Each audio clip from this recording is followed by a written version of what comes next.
Baca. Yang cowok. Ya, yang cowok. Sarul Gunawan. Sarul Gufron. Sarul Gunawan. Iya. 11, 10, 11 A. A. Bukan ada PK. Siapa dek? Sarul Gunawan. Izin. Iya, izin. Terus siapa lagi? Sarul Iyid kemana? Sudah tahu. Ya. Lagi. Nasrul Gufron. Nasrul Gufron kemana? Ada. Ambil lagi Ramadhani. Ambilin. Terus ini dari kakak awal masuk di sini. Iya. Khairul Umam. Tidak berhenti kan? Tidak. Khairul Umam. Khairul Umam. Ada keterangan? Ada. Tidak ada. Biasanya kemana kalau udah masuk? Biasanya main. Yang lain udah tidak biasanya. Iya. Tapi kalau masuk pagi rajin kan? Sama aja. Sama aja.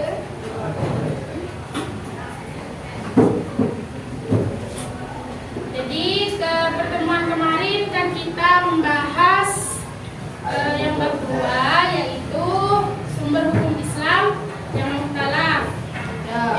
Ya kak. Kan kita sudah menyelesaikan materi bab 2. Kita lanjut ke bab yang ketiga. Buka bukunya. Bab 3 halaman 25. Mana bukunya? Ada. Ada. Ini kode ada ini. Ini sembunyi ya. Halaman 25 ya. Sudah? Sudah. Halaman 25. Apa materinya? Ijtihad bermadhab. Jadi pertemuan kali ini kakak akan membahas materi yang bab ketiga, yaitu boleh dihapus ini kan? Boleh. Jangan dong.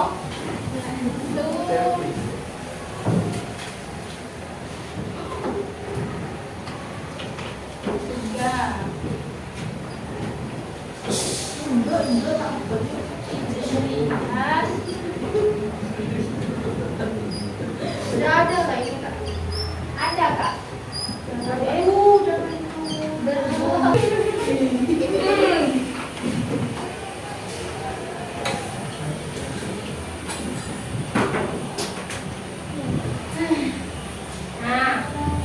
Karena pertemuan kali ini cuma 1 jam, tadi kakak cuma membahas yang ijtihad terlebih dahulu. Pernah dengar apa itu ijtihad? Pernah. Kalau yang pernah apa? Lupa. Jadi ijtihad itu menurut bahasa berasal dari bahasa Arab. Ijtihada. Ya ijtihad itu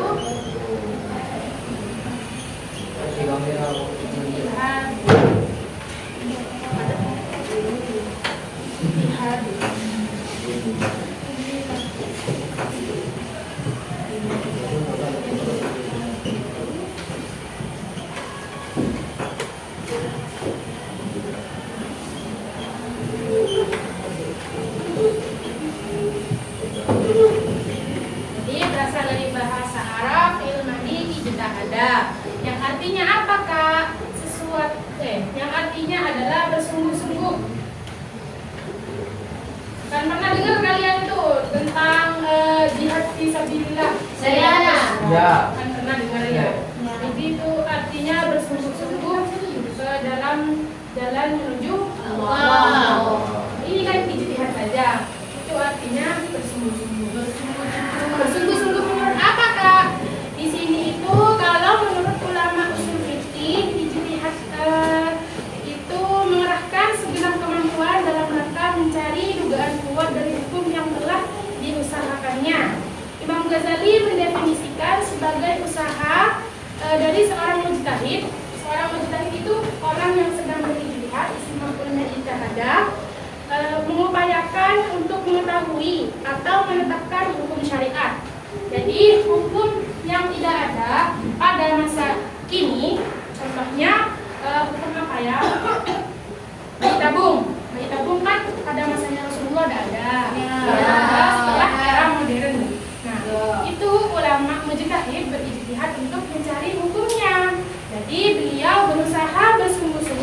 mencari hukum. Jadi maksudnya bersungguh-sungguh itu dalam mencari hukum atau mendapatkan hukum. Nah, itu singkatnya tentang ijtihad. Jadi kakak minta kalian dibagi menjadi 2 kelompok. Berhitung dari 1 sampai 2. Ya, 1, 2, 1, 2, 1,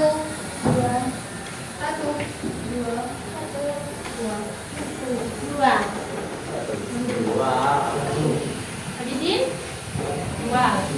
Jadi yang kelompok 1 berkumpul sama kelompok 1, yang kelompok 2 berkumpul sama kelompok 2. Boleh? 1. Di sini 1 ya. Di sini 2. Betul, ayo. Gimana? Mana?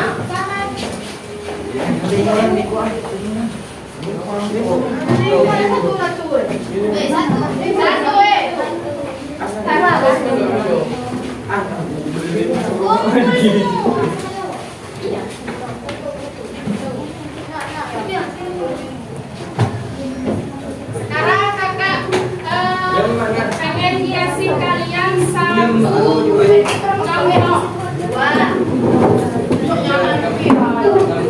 Sudah selesai? Sudah.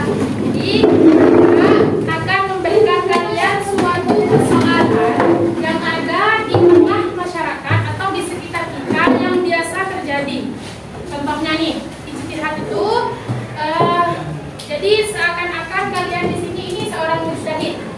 Jadi posisi kalian sekarang ini anggap saja kalian adalah seorang mujtahid yang menetapkan suatu hukum. Kasusnya yang kelompok 1 itu sebentar. Kasus untuk kelompok 1.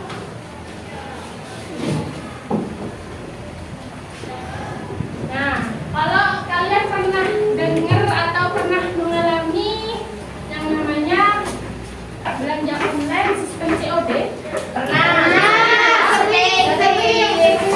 Sering kalian memakai sistem itu karena apa? Tidak perlu top up, ya. Tidak perlu susah-susah keluar. Ya, keluar. Jadi barangnya datang terus bayar.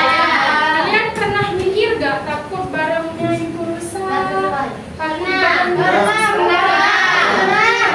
Takut barangnya tidak sama deskripsi biasanya kan ya? Nah itu bagaimana sih hukumnya dalam Islam? Kan kita sebagai pembeli itu tidak tahu apakah barangnya itu sesuai apa tidak dengan yang kita pesan. Nah, sedangkan yang penjual itu sudah pasti mendapatkan untungnya atau untung. Nah, itu bagaimana sih dalam Islam? Jadi itu kasus yang ada di kelompok 1. Kalau kelompok 2, kakak itu mencontohkan suatu kasus yang namanya arisan. Tahu arisan? Ya.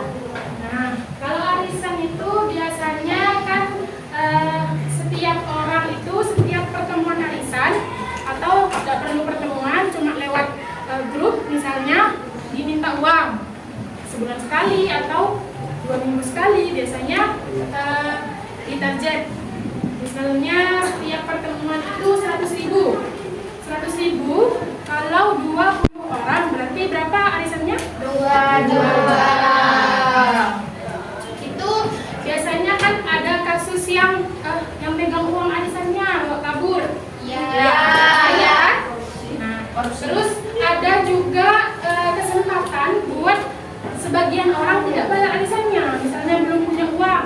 Tapi mau tidak mau kalau arisan kan harus bayar. Kan meskipun tidak punya uang harus ada. Soalnya itu sudah peraturan dari arisannya. Itu dalam hukum Islam itu bagaimana hukumnya? Itu dipertanyakan. Jadi kalian ini sekarang kakak minta per kelompok itu mendiskusikan kasus itu, kemudian kalian pikirkan, sambungkan dengan dalil-dalil yang ada di Al-Quran, hadis maupun di kitab-kitab ulama. Jadi kalau ada dalil yang mengungkapkan bahwa itu halal atau haram, jadi kalian catat. Nanti hasilnya dipresentasikan di depan. Bisa? Bisa. Paham? Paham. Dahulu ada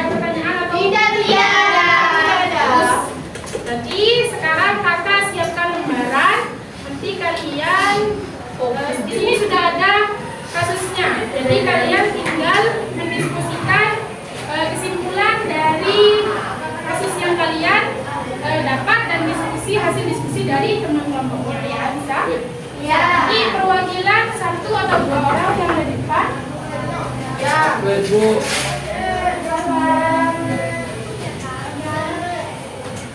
Dibagi dua.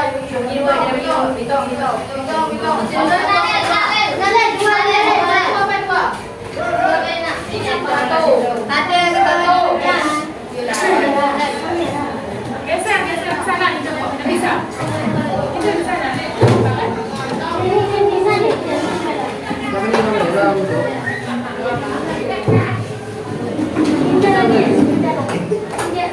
Ini bisa dipahami kan? Ya. Dua orang perwakilan kelompok. Ini kelompok berapa? 2.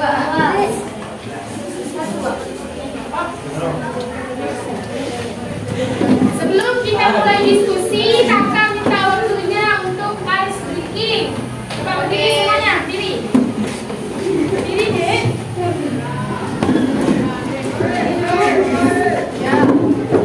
Kenapa mau ketawa deh? Jadi akan contohkan ya. Kalau kakak bilang tepuk 1. Bentar kakak ya. Kalau kakak bilang tepuk 1. Kalau 2 berarti ke sini. Kalau 2. Kalau 3. Kalau 4 sini 2. Kalau 5 sini 2. Kakak dengerin sebentar. Ini 1. Gimana dah? Kalau 1 gini. Kalau 3 gini. Kalau 4. Kalau 5. Bisa.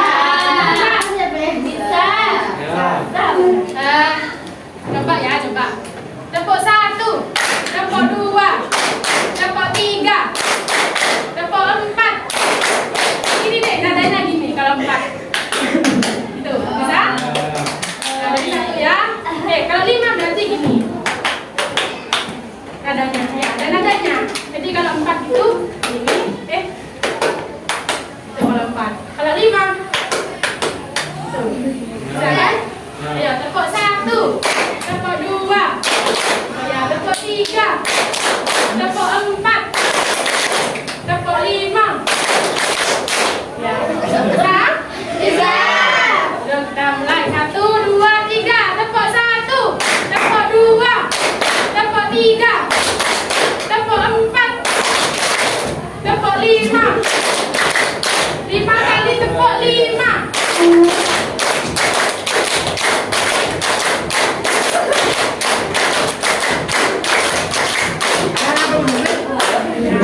Sudah fotonya ya. Dengarkan diskusi kelompoknya nanti masing-masing.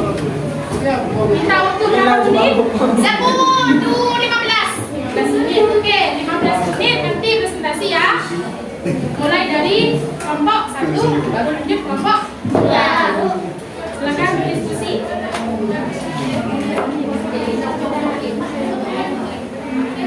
Kalau ada yang mau bertanya, boleh bertanya ya. Ada? Pak? Ini maju ke depan semua kakak untuk presentasi. Ya boleh, tapi kalau mau 1 orang bisa sama.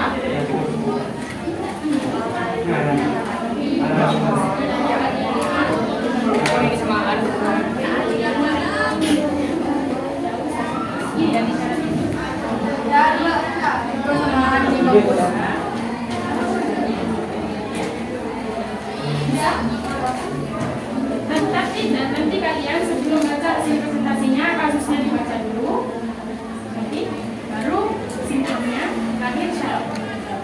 Ya, ini kalian ya di depan dulu presentasi kasusnya, diceritakan apa kasusnya, terus simpulan yang dibaca, hasil disebutkan berat, terus nanti syarat alisan itu ya, paham? Selamat mengerjakan. Ya.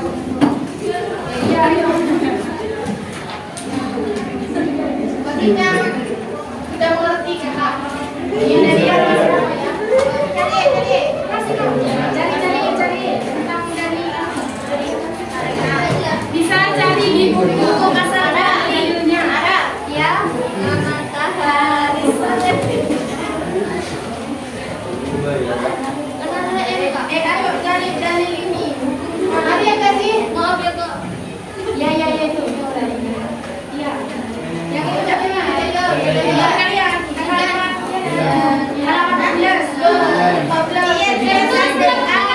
Kalian yang masuk jujur atau ada dari lainnya?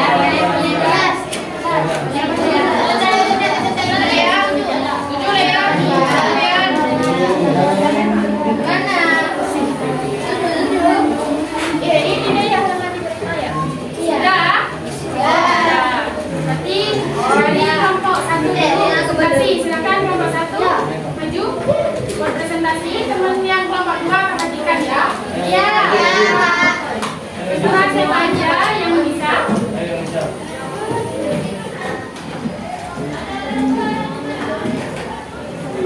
Lancar ya. Iya. Ceritakan dulu kasusnya apa, terus hasilnya apa ya. Iya. Assalamualaikum warahmatullahi wabarakatuh. Waalaikumsalam warahmatullahi wabarakatuh. Perkenalkan, nama saya Emika Afisa. Nama saya Putri Fania Azaro. Kami dari kelompok 1.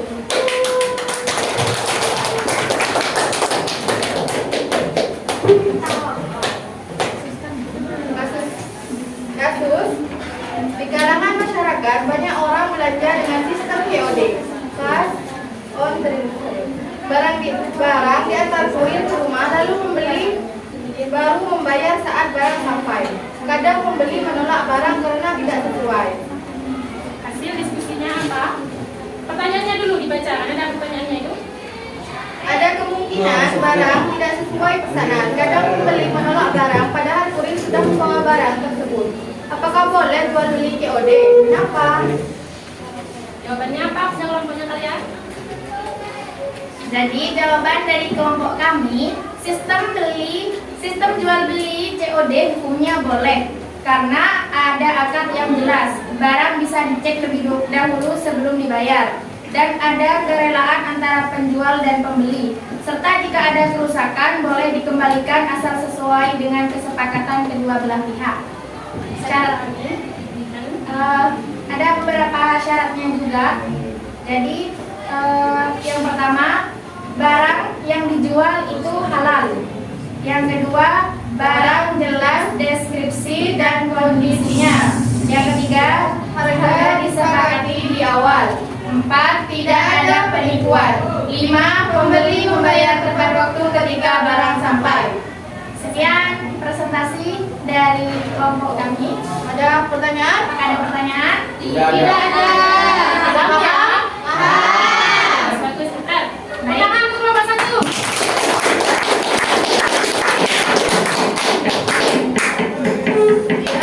Dari kami, Assalamualaikum warahmatullahi wabarakatuh. Waalaikumsalam warahmatullahi wabarakatuh. Sekarang yang kelompok 2. Bisa lewat?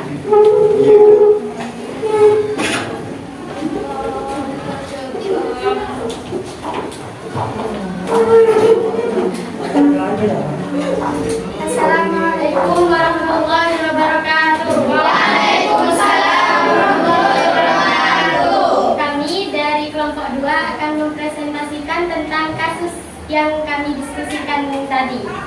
Jadi kasus yang kami diskusikan adalah di desa banyak orang yang mengikuti arisan.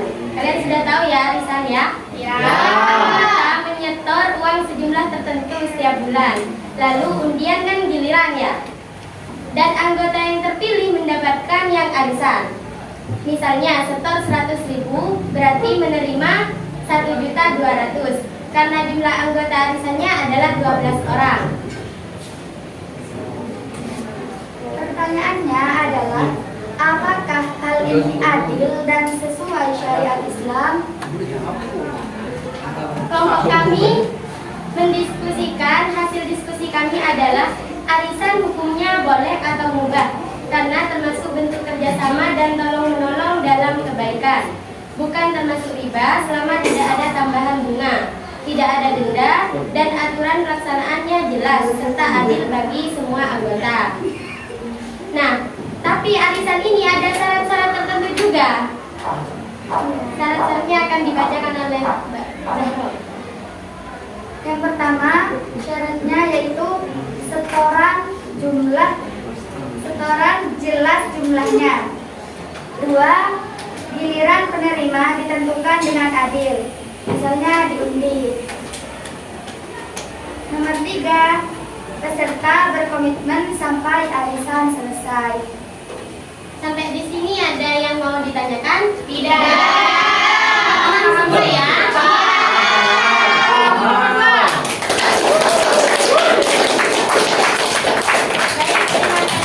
Assalamualaikum warahmatullahi wabarakatuh. Waalaikumsalam warahmatullahi wabarakatuh. Boleh lihat hasil diskusinya? Boleh. Yang kelompok 2. Nah, jadi bagus tadi jawabannya. Bagus semua dari kelompok 1 sama kelompok 2. Pintar semua.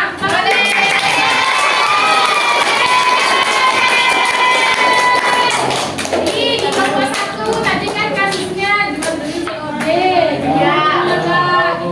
Sedangkan kita itu kadang merasa was-was barangnya itu rusak enggak di jalan ya, barangnya sesuai enggak ya, gitu kan biasanya ya. Ya. Nah, kelompok 2 itu hasil diskusinya adalah boleh atau mubah karena akad yang jelas. Jadi kan biasanya kalau harga di aplikasi online-nya itu misalnya 12.000, kena biasanya ongkir 1.000 atau 2.000, biasanya kan kita sudah tahu, sudah dicantumkan dan mungkin berubah. Biasanya gitu kan? Ya. Biasanya yang terpercaya sih gitu. Selama ini kakak pengalaman COD ya dan mungkin berubah pas di pertengahan sampai Surabaya. Harganya naik kan udah pernah ya? Ya. Jadi makanya betul sekali hukumnya adalah mubah.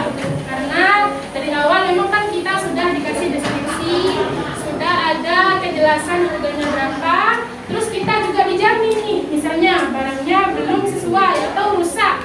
Itu kan kita ada jaminan buat mengembalikan, ya kan? Ya. Boleh dikembalikan asal, tapi kan kita harus tahu boleh dikembalikan itu persyaratannya apa? Harus ada video kan? Di Twitter misalnya adalah terus ada syarat-syaratnya tadi ya sudah disebutkan. Ya. Jadi harus sesuai sama syaratnya. Kemudian yang kelompok 2 kasusnya adalah arisan.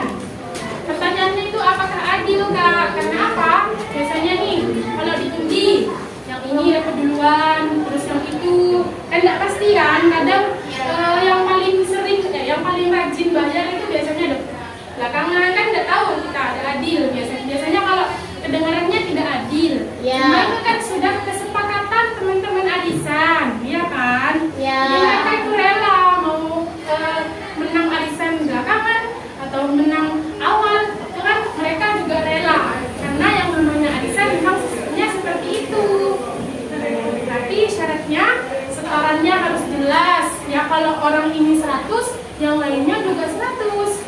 Terus di sini juga gilirannya harus adil, misalnya undian. Kalau undian kan nggak mungkin, sedikit kemungkinan untuk terjadi penipuan. Ya. Diundi. Terus yang terakhir, peserta berkomitmen sampai aliran selesai, harus ikut sampai semuanya menang semua gitu. Nggak boleh aku sudah menang jadi aku mau berhenti arisan, kan nggak boleh seperti itu ya. Ya. Biasanya ada larangannya gitu, ada perjanjiannya kalau berhenti duluan menang, itu biasanya ada gitu. Nanti kalian sudah paham ya? Paham. Nah, kegiatan kalian tadi untuk menyimpulkan kasus itu hukumnya apa? Itu namanya ijtihad. Nah, ulama MUI itu seperti itu. Jadi di zaman sekarang ada kasus baru yang belum pernah ada pada zamannya Nabi, kayak online itu kan baru ada sekarang kan? Iya. Nah, jadi beliau para ulama sekarang itu berkumpul untuk berijtihad dalam menetapkan hukum baru. Tapi bukan tanpa alasan atau bukan semena-mena menetapkan hukum. Beliau juga pasti melihat yang namanya dalil, melihat kebiasaan masyarakat itu seperti apa. Jadi kalau misal banyak mudaratnya, itu tidak mungkin dihukumi boleh atau tidak. Jadi banyak pertimbangan. Kita sebagai anggaplah orang awam itu tidak boleh semena-mena dalam menetapkan hukum. Harus sesuai dengan kesempatan menjadi seorang digital. Sudah paham berarti ya? Sudah paham. Di pertemuan selanjutnya kakak akan membahas tentang Bermanfaat. masuk semua ya ke depan ya. Sebelum kita tutup pembelajaran hari ini, mari kita bersama-sama membaca doa. Ini lagi doa kelasnya. Berdoa dimulai. Bismillah.